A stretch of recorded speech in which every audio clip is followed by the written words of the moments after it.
देखिए, सरकार गंभीर है हर विषय पर। परिवार ने जो कहा उस बात को हमने माना है। हमारे राजस्व मंत्री ने बार बार मुझसे इस मामले में बात की है। अब दो रिपोर्ट सामने आएगी और सरकार सभी प्रकार की इंक्वायरी के लिए ओपन है। भारतीय जनता पार्टी की तरह राजनीतिक रोटियां नहीं सेक रहे हैं। किन परिस्थितियों में देहांत हुआ ये देखना बहुत जरूरी है और क्या कारण रहे, उन कारणों की जांच की जा रही है। और निश्चित तौर पर परिवार के प्रति सारी सरकार की संवेदनशीलता है। उनकी वाइफ से भी मेरी बात हुई है, लेकिन जिस प्रकार भारतीय जनता पार्टी उसमें राजनीतिक रोटियां सेकने लगी है और जिस प्रकार भारतीय जनता पार्टी ये सोच रही है कि उनके देहांत के पीछे किसी ने कोई षड्यंत्र किया है, वो उनकी सोच गलत है। वो तो कहीं भी आ सकते हैं। वो किस चीज़ के लिए मांग कर रहे हैं कि सीबीआई की, उनकी केंद्र की सरकार है, केंद्र सरकार में कभी भी सीबीआई की कहीं भी जांच करवा सकते हैं। सरकार इस मामले में कोई रोकने वाली थोड़ी है किसी को। जब वो ईडी में छापे डलवा सकते हैं, सरकार को पता ही नहीं होता मेरे विधानसभा क्षेत्र में छापे डलवा सकते हैं, वहाँ इंक्वायरी करवा सकते हैं, तो इस मामले में भी कर सकते हैं।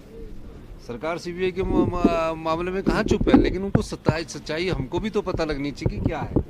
पर बीजेपी जिस प्रकार से राजनीतिक रोटियां सेकने वाली है, उससे उनका मतलब सफल नहीं होने वाला। वो हर चीज़ का राजनीतिकरण कर रही है। कोई आ नहीं रहा है कि कोई बात है, कोई कह नहीं रहा है, और हम भी सच को जानना चाहते हैं। उनकी देहांत हुई है। विमल नेगी जी हमारे परिवार के सदस्य थे। उनकी बहन से उनकी पत्नी से मेरी बात हुई है, मेरे से मिले। मैंने उसी दिन डीजीपी को बोला, और किस संदर्भ में देहांत हुई उसकी अभी हमने इंक्वायरी बिठाई है। और इंक्वायरी बिठाने के अलावा जब तक इंक्वायरी की रिपोर्ट नहीं आ सकती, मैं उस पर कोई टिप्पणी नहीं कर सकता। लेकिन भारतीय जनता पार्टी वालों को मैं कहना चाहूँगा कि हर मुद्दे का राजनीतिकरण नहीं करना चाहिए। राजनीतिक रोटियां सेकने के लिए बहुत मुद्दे हैं, और वो अपनी पार्टी के अपने 5 गुटों में बटी हुई भारतीय जनता पार्टी है, उससे उभरने की कोशिश कर रहे हैं। वो सिर्फ ध्यान भटकाने की राजनीति कर रहे हैं। विमल नेगी की मौत से उनको कुछ नहीं लेने वाला, उनके परिवार से भी कुछ नहीं लेने वाले। कोई उनके परिवार से संवेदनशीलता भी नहीं प्रकट करने वाले। परिवार के काम तो राजस्व मंत्री जगन नेगी जी आएंगे, क्योंकि वो वहाँ के लोकल एमएलए हैं, उनके परिवार के सदस्य हैं। तो ये सिर्फ राजनीतिक रोटियां कैंडल मार्च करके भावनात्मक जो भारतीय जनता पार्टी कर रही है, ये गलत बात है। भारतीय जनता पार्टी को सच्चाई से जानना चाहिए, और वो केंद्र में उनकी सरकार है। वो केंद्र में उनकी सरकार, जब उनकी सरकार यहाँ छापामारी करती, किसी को पूछनी थी, अभी भी करवा ले। तो इसमें राजनीतिक रोटियां सेकने की जरूरत नहीं। हमारी सरकार जनता के हित में काम कर रही है।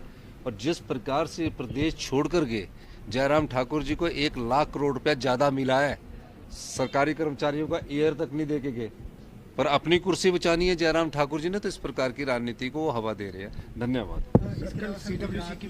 2 भवन का शिलान्यास किया है, काफ़ी अकोमोडेशन हो जाएगी। जो गाड़ियाँ ऊपर मिनिस्टर्स की सबकी खड़ी होती है, सड़क के किनारे हिंड्रेंस रहती है, ट्रैफिक जाम रहता है, उससे भी इसका निजात मिलेगी। नहीं तो 10-10 मिनट तक ट्रैफिक जाम रहता है। और काफ़ी अकोमोडेशंस की जो कमी थी, उसको इस एलर्जी भवन के निर्माण से पूरा किया जाएगा। सर, विमल नेगी देखिए, CWC की बैठक हमारी रूटीन है, AICC का सेशन है, इस दृष्टि से कौन सा हम आगे काम कर रहे हैं।